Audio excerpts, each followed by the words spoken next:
நிச்சயமாக தமிழன் என்று சொன்னால் தமிழுக்கு ஒரு முக்கியத்துவம் கொடுக்கிற வகையில் தமிழக பாரதிய ஜனதா கட்சி என்றுக்குமே முன்னிறுத்தும். ஆனால் அவர்கள் இன்னும் மொழியை வைத்தே ஆட்சி செய்யலாம் என்று மக்களை ஏமாற்றிக் கொண்டிருக்கிறார்கள் தவிர மக்கள் மீது நம்பிக்கை இல்லை. அவர்களுக்கு மக்களாட்சி செய்யவில்லை. வெறும் மொழியை பற்றியே அந்த காலத்திலிருந்து இந்த காலம் வரையிலும் மொழியை பற்றுமே பேசிட்டு இருக்காங்க. இன்னைக்கு இவ்வளவு படுகொலைகள் நடக்கு, அதை பத்தி ஏன் மதிப்புக்குரிய அன்பு சகோதரி கனிமொழி பேசலன்னு தெரியல. இவ்வளவு பாலியல் வன்கொடுமைகள் நடக்குது, ஏன் மதிப்புக்குரிய கனிமொழி அந்த பாலியல் வன்கொடுமைகளை பத்தி பேச? 10 வயது சிறுமியிலிருந்து கஞ்சா, தமிழ்நாட்டில் இன்னைக்கு எடுத்தா கஞ்சா, போதைப் பொருள், பெத்தமிட் போன்ற சிந்தட்டிக் ட்ரக்ஸ் எல்லாம் இன்னைக்கு அதிகமா இருக்கு. அதை பத்தி ஏன் அவங்க பேச மாட்டேங்கிறாங்கன்னு தெரியல. அந்த காலத்துல 1949 இருந்து இதுவரையும் தமிழ் பேசிட்டு இருந்தா மட்டும் போறோமா? மக்கள் நலன் காக்க வேண்டாமா? மக்களுக்கு தேவையான அடிப்படை வசதிகளை செய்து கொடுக்க வேண்டாமா? இன்னைக்கு பாரத நரேந்திர மோடி அவர்கள் இன்னைக்கு 14 லட்சம் கோடி தமிழ்நாட்டு தந்திருக்காங்க. 11 வந்தே பாரத் ரயில்கள், 11 மெடிக்கல் காலேஜ். இவருடைய 5 ஆண்டு காலத்தில் ஒரு மெடிக்கல் காலேஜ் கூட கொண்டு வரல. ஒரு மெடிக்கல் காலேஜ் கூட இவங்களுடைய 5 வருஷத்துல கொண்டு வரல. எந்த டெவலப்மெண்ட் சிஸ்டமும் இவங்க கொண்டு வரல. முதலமைச்சர் சொல்றாரு இது மக்கர் இன்ஜின் அப்படிங்கிறார். நான் சொல்றேன், உங்களுடைய காவல்துறை மக்கர் காவல்துறை, உங்களுடைய காவல்துறை ஃபெயிலூர் காவல்துறை, உங்களுடைய அரசாட்சி ஃபெயிலூர் மாடல் கவர்மெண்ட். இந்த government not for the people, the government only for his family, that's all. மதவாத சக்திகளை புறந்தள்ளணும் அப்படின்னு சொல்லி எம்.கே. ஸ்டாலின் சொல்லியிருக்காங்க. ரொம்ப குறிப்பா கோட்சே வகையறாக்களை தோல்வி செய்வோம்.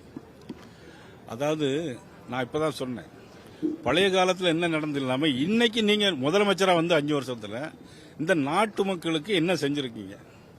ஆனா அந்த காலத்துல அந்த பெரும்பான்மை சமுதாய மக்களுக்கு என்னெல்லாம் இழைக்கப்பட்டது என்பது மதிப்புக்குரிய முதலமைச்சர் ஸ்டாலின் சொல்ல முன் வருவாரா? அந்த காலத்தில் நடந்த கலவரங்களை பற்றி மதிப்புக்குரிய ஸ்டாலின் அவர்கள் சொல்வதற்கு முன் வருவாரா? சனாதன தர்மத்தை அழிப்போம் என்று சொல்கிறார்களே, பெரும்பான்மை சமுதாயத்தைச் சேர்ந்த சனாதன தர்மத்தை அழிப்போம் என்று சொல்றாங்களே, அது இந்த பெரும்பான்மை மக்களுடைய அழிக்க வேண்டும் என்ற நோக்கத்தில் இருக்கிறாரா முதலமைச்சர்? இன்னும் கோட்ஸே தமிழ் மொழி அப்படிலாம் பேசிட்டே இருந்தா நாட்டு மக்களுக்கு நன்மை என்ன செய்ய போறீங்க? இந்த 5 ஆண்டு காலத்தில் 525 தேர்தல் அறிக்கை, ஓய்வூதிய பென்ஷன், இது எவ்வளவு பெரிய ஏமாற்று வேலை? ஓய்வூதிய பென்ஷன் நீங்களே சொல்லுங்க, உங்க மனசாட்சி தொட்டு சொல்லுங்க. ஓய்வூதிய பென்ஷன் எவ்வளவு பெரிய ஏமாற்று வேலை? இங்க தேர்தல் அறிக்கை நீங்க சொன்னீங்களே, செஞ்சீங்களா? ஆனா ஆட்சி முடியும் போது ஜாக்டோ ஜியோக்களை ஏமாற்றி ஜூன் மாசம் தருவோம்னா ஜூன் மாசம் யார் ஆட்சியில் இருப்பான்னு யாருக்கு தெரியும்? தேசிய ஜனநாயக கூட்டணி ஆட்சியில் இருக்கும். மதிப்புக்குரிய முதலமைச்சரா நமது அண்ணன் எடப்பாடி அவர்கள் வருவார்கள். அப்போ கொடுக்க முடியாத விஷயத்த எவ்வளவு ஏமாற்று வேலை, எவ்வளவு பித்தலாட்டமான வேலை. Sir, actually, can you also speak about the language issue in English as well, sir? Because we are seeing that in very serious issues like the migrant labor that's happening, we are seeing that senior leaders in the DMK are talking only about language and language war. அதாவது இன்னும் அதான் சொன்னேன், இன்னும் மொழியை பத்தியே பேசிட்டு இருக்கிறாங்க. ஆனா பார்லிமெண்ட்ல பேசும்போது கனிமொழி அவர்கள் பேசியிருக்காங்க. என்ன பேசியிருக்காங்க அப்படின்னா, இங்க தமிழ்நாட்டில் பத்தி யாரை பத்தி தெரியும், இவனை தமிழ்ல படிக்க முடியல அப்படின்னு சொல்லி வருத்தப்படுறாங்க வட இந்திய தலைவர்னு சொல்றாங்க. வீரமங்க வேலுநாச்சியாரை பத்தி நமது பிரைம் மினிஸ்டர் பார்லிமெண்ட்ல பேசியிருக்கிறாங்க, வெளிநாடுகளில் பேசியிருக்கிறாங்க. சுப்பிரமணிய பாரதியாரை பத்தி பேசியிருக்கிறாங்க, திருக்குறளை பத்தி பேசியிருக்கிறாங்க, குயிலியை பத்தி பேசியிருக்கிறாங்க. எல்லாரும் பேசிட்டு இருக்கிறாங்க. அன்னைக்கு மொழியை பத்தி பேசுறாங்க. ஆனா வட மாநிலத்தில் எல்லா லேபரும் இன்னைக்கு யாரும் இங்க உயிரோட வாழ முடியல. எப்படி லாண்ட் ஆர்டர் எங்க இருக்கு? உங்கள்கிட்ட சட்டம் ஒழுங்கு எங்க இருக்கு? ஆனா என்ன செய்றீங்க? சவுக்கு சங்கர் வீட்டில் போய் கதவை உடைச்சி, ஃபயர் சர்வீஸ் ஆட்களை கொண்டு போய் உடைச்சி என்ன பண்றீங்க?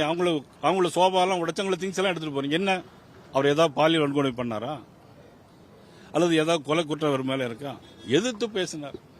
பழைய காலத்திலாம் கேள்விப்பட்டிருக்கோம், இம்மென்றால் சிறைவாசம், ஏனென்றால் வனவாசம். ஆனால் இப்பொழுது இவர்களை எதிர்த்து பேசினால் வனவாசம் போகணும்.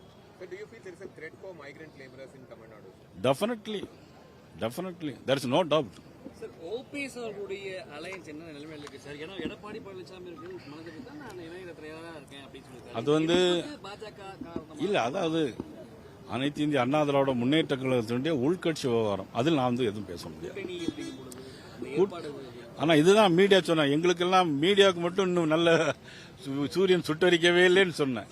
யாராவது ஒரு மீடியாவாவது நீங்க தைரியமா ஓல்டு வீதியம் பேசி இது ஒரு ஏமாற்று வேலை அப்படின்னு ஏஎன்ஐயோ அல்லது ஐஏஎன்எஸ்ஓ பிடிஐயோ தமிழ் நம்பியோ புதிய தலைமுறையோ இது ஒரு ஏமாற்று வேலை அப்படின்னு யாராவது சொல்றீங்களா நீங்க இந்த அரசாங்கத்தை ஏத்து? நான் சொல்றது உண்மையா இல்லையா? உங்களால் அக்செப்ட் பண்ண முடியுமா இல்லையா? இது ஒரு நியாயமான விஷயமா?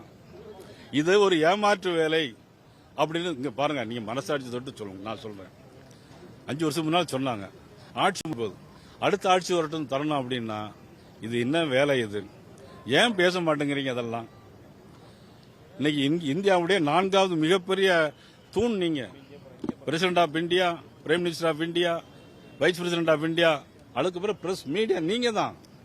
உங்களுடைய பேராமனை ஒவ்வொன்றும் இந்த ஆட்சி மாற்றத்தை உருவாக்கும். ஆனா நீங்க எல்லாரும் அமைதியா இருக்கிறீங்க. எங்களை பத்தி கூட்டணி கூட்டணி கேட்கறீங்க. எங்களுடைய கூட்டணி உறுதியான கூட்டணி, இறுதியான கூட்டணி, வெல்லக்கூடிய கூட்டணி. இன்னும் ஒன்னு சொல்றேன், நீங்க பத்திரிகைகள் நாங்க இன்னும் பேச்சுவார்த்தையே ஆரம்பிக்கல. ஆனா பத்திரிகை என்ன தெரியுமா எழுதுறீங்க? ஊடகங்கள் என்ன தெரியுமா சொல்றீங்க? இது பிஜேபிக்கு இத்தனை சீட், அதிமுகவுக்கு இத்தனை சீட். இது நியாயமா? இது செய்யலாமா? பத்திரிகை தர்மமா இது? இதுவரை நாங்கள் பேச்சுவார்த்தையே ஆரம்பிக்கவே இல்லை. எந்த விதத்தில் இது பத்திரிகை தர்மம்? தயவு செய்து நியாயத்தை சொல்லுங்க. அப்பதான் உங்களுக்கு ரேட்டிங் கூடும். உங்களுடைய டிவியுடைய எல்லாமே நல்ல முறையில் வரும்னு சொல்லும். ஐஏஎன்எஸ் டிவி நல்ல முறையில் சொல்லுது அப்படின்னு சொன்னா தைரியமா சொல்லணும். சொல்ல மாட்டேங்கிறீங்க. பத்திரிகை நண்பர்கள் ஏன் சொல்ல மாட்டேங்குன்னு தெரியல எங்களுக்கு. இப்ப டெய்லி இப்போ சார் அண்ணா யூனிவர்சிட்டியில ஞானசேகர் நீங்க பாத்தீங்கன்னா அது தெய்வ செயல். பார்த்தா நேத்து கூட ஒரு பெண்ணை கற்பழிச்சிருக்காங்க. திமுக தொடர்பு இருக்குன்னு நியூஸ் டிவியில மட்டும்தான் வந்திருக்கு, வேற எந்த டிவிலையும் வரல. அப்போ எங்க நியாயம் தர்மத்தை நீங்க சொல்றீங்க? ஆண்டவனுக்கு தான் வெளிச்சம். நன்றி, வணக்கம்.